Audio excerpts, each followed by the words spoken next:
lightweight pulse review. Let's go!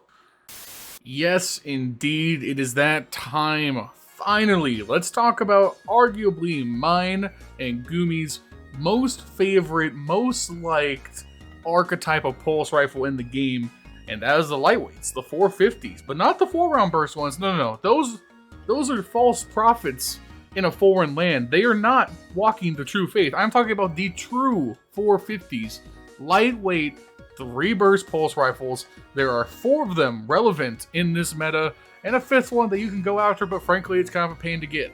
You're going to be looking at Bad Juju, Outbreak Perfected, the Augma, the BXR Battler, and then lastly, the Shattering Bone.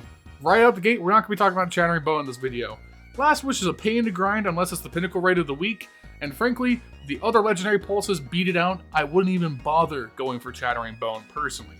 And with the Shattering Bone left in the dust, we can then look forward to the rest of this video talking about the remaining 4 kings of the lightweight archetype. We're going to be talking about all of them briefly, their strengths, their weaknesses, and we'll tell you over the course of this video what is in fact the strongest lightweight pulse rifle in the game. And before we get into it, as usual, make sure you guys take a second, like the video, subscribe to the channel for more content, help us on the road to 10,000 subscribers, and leave a comment down below. All of those things help us out in the YouTube algorithm. It helps these videos get out to as many people as possible. And especially if you are watching these videos and you are not subscribed, you have nothing to lose by clicking that button. So just goddamn do it before I hunt you down in the Crucible. And you know, there's a solid chance you might win that fight. You know, in all honesty, maybe you're good at the game. I don't know. So maybe you just beat me. But you know, I'll threaten you anyway, I swear to God. Alright, let's get back to the video.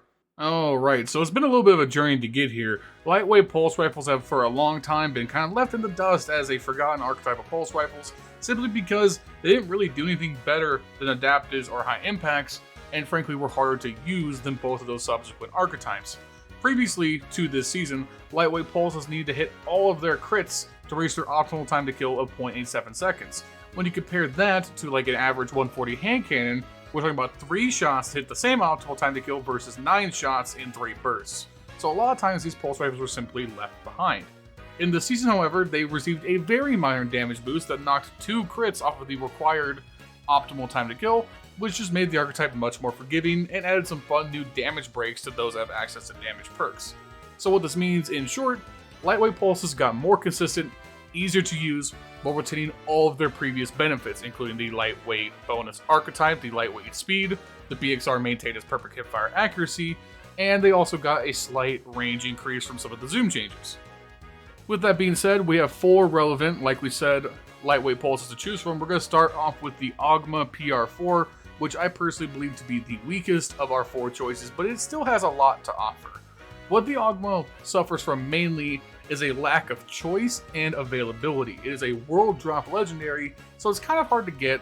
It has a relatively limited perk pool and not much in the way of uniqueness as what is offered by its 3 other competitors. Despite that, it is a pulse with supremely good feel, good base stats. It has access to some damage perks and some utility perks. You get Wellspring, Demolitionist, you get Adrenaline Junkie, One for All. And while these aren't the most ideal damage and utility perks, they still end up making for good combinations that work out well in both PvE and PvP. One for All is something you may not consider often, but a pulse rifle, as opposed to other archetypes of weapons, is primed to proc it relatively often, especially in the right scenarios. If you don't believe me, Gumi has made like 5,000 or 6,000 videos at this point on this channel where he manages to get One for All going on the Augma. It's definitely something that's not easily done, but it is possible. Other than that, the major selling point for the Augma is the Omlad Fluid Dynamics intrinsic perk. This basically gives you a lot of stability in your first initial bursts of the magazine, and this gives you essentially unflinching for those first few bursts.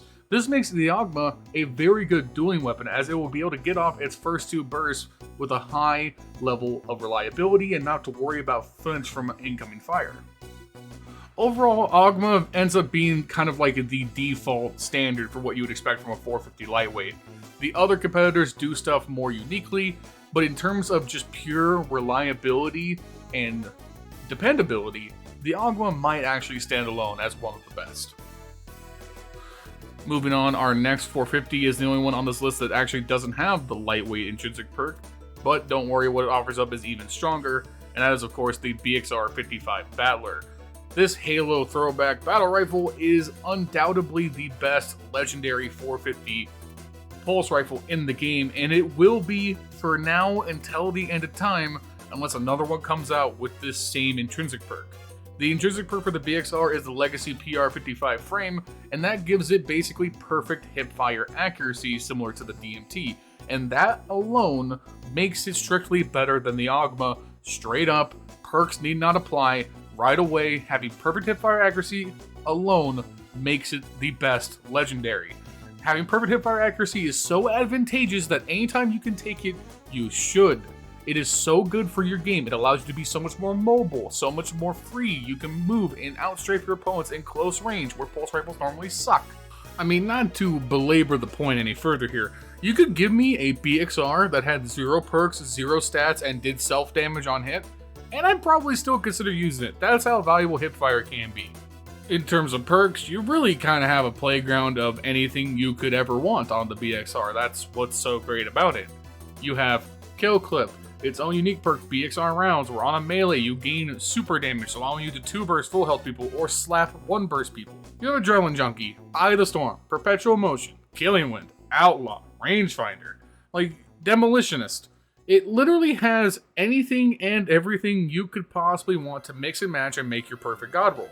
That's why its variety is so much better than the Augma. The Augma has one lane. You're probably going to run Demolitionist with either Wellspring, Adrenaline Junkie, or One for All. That's it. The BXR is just straight up incredible. Build it however you want. You don't even have to hipfire the damn thing. It has a great scope. You can aim down sights with it and be lame if you want. Go to Xur, grind out some Dares of Eternity, get yourself some BXR rolls. There's really not a bad one you can get, and get out there and shred with it. It's that good.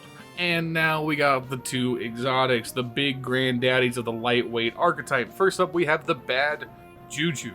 Alright, straight up. I think I might have a type when it comes to exotics, because Bad Juju is one of my favorite exotics of all time, alongside my other favorite exotics of all time, Huckleberry, Crimson. Are you seeing a pattern here? Weapons that tend to break their archetypes, refill their magazines on kill, and then have either a damage or healing boost afterwards. I really like that. That feeling of using an exotic that reloads itself on a kill, and that being able to just go on constant streaks and ignore the reload key and just be in the vibe zone, that is like a beautiful feeling. It's one of my favorite feelings in Destiny, and the Bad Juju is one of the best at doing it. The Bad Juju is a monster. Do not sleep on this weapon. It's been good and slept on for a long time now, but now it is here to shine brightly in this meta. This is a beautiful meta for Bad Juju. It vibes perfectly. It's got a great range band. It's got great potential. It allows you to double and triple and quadruple and multi-kill to your heart's content. And it sounds good. It feels good. You get super on kill. If you get to ×5 string of curses, things start blowing up. What else could you possibly want? Bad Juju is a perfect exotic. It's not overpowered. It does something unique. It does it well. It looks good. It sounds good. I want to be with it. I love you, Bad Juju. Please answer my phone calls. Spoiler alert, Bad Juju is my favorite pulse rifle in the entire game, and it's probably the best 450 in the game.